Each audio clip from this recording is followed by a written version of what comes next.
Hi again. We're looking at an essay by Dorothy Sayers, the famous mystery writer, also a famous Christian of the period around World War II. And she had written a little essay called "The Greatest Drama Ever Staged is the Official Creed of Christendom." And she goes on to talk about the dull story that a lot of people at least think is dull, the story of Christianity. She says, "If this is dull, then what in heaven's name is worthy to be called exciting? The people who hanged Christ never, to do them justice, accused him of being a bore. On the contrary, they thought him too dynamic to be safe. It has been left for later generations to muffle up that shattering personality and surround him with an atmosphere of tedium. We have very efficiently pared the claws of the Lion of Judah, certified him meek and mild, and recommended him as a fitting household pet for pale curates and pious old ladies.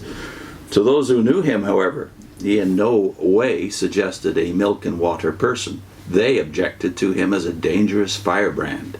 True, he was tender to the unfortunate, patient with honest inquirers, and humble before heaven, but he insulted respectable clergymen by calling them hypocrites. He referred to King Herod as that fox. He went to parties in disreputable company and was looked upon as a gluttonous man and a winebibber, a friend of publicans and sinners. He assaulted indignant tradesmen and threw them out and their belongings from the temple. He drove a coach and horses through a number of sacrosanct and hoary regulations. He cured diseases by any means that came handy, with a shocking casualness in the manner of other people's pigs and property. He showed no proper deference for wealth or social position. When confronted with neat dialectical traps, he displayed a paradoxical humor that affronted serious-minded people. And he retorted by asking disagreeably searching questions that could not be answered by rule of thumb. He was emphatically not a dull man in his human lifetime. And if he was God, there can be nothing dull about God either. But he had a daily beauty in his life that made us ugly. And officialdom felt that the established order of things would be more secure without him. So they did away with God in the name of peace and quietness. And the third day he rose again. What are we to make of that? One thing is certain. If he was God and nothing else, his immortality means nothing to us. If he was man and no more, his death is no more important than yours or mine. But if he really was both God and man, then when the man Jesus died, God died too. And when the God Jesus rose from the dead, man rose too, because they were one and the same person. The church binds us to no theory about the exact composition of Christ's resurrection body. A body of some kind there had to be, since man cannot perceive the infinite otherwise than in terms of space and time. It may have been made from the same elements as the body that disappeared so strangely from the guarded tomb, but it was not that old limited mortal body, though it was recognizably like it. In any case, those who saw the risen Christ remained persuaded that life was worth living and death a triviality, an attitude curiously unlike that of the modern defeatist who is firmly persuaded that life is a disaster and death, rather inconsistently, a major catastrophe. Now, nobody is compelled to believe a single word of this remarkable story. God, says the church, has created us perfectly free to disbelieve in him as much as we choose. If we do disbelieve, then he and we must take the consequences in a world ruled by cause and effect. The church says further that man did in fact disbelieve, and that God did in fact take the consequences.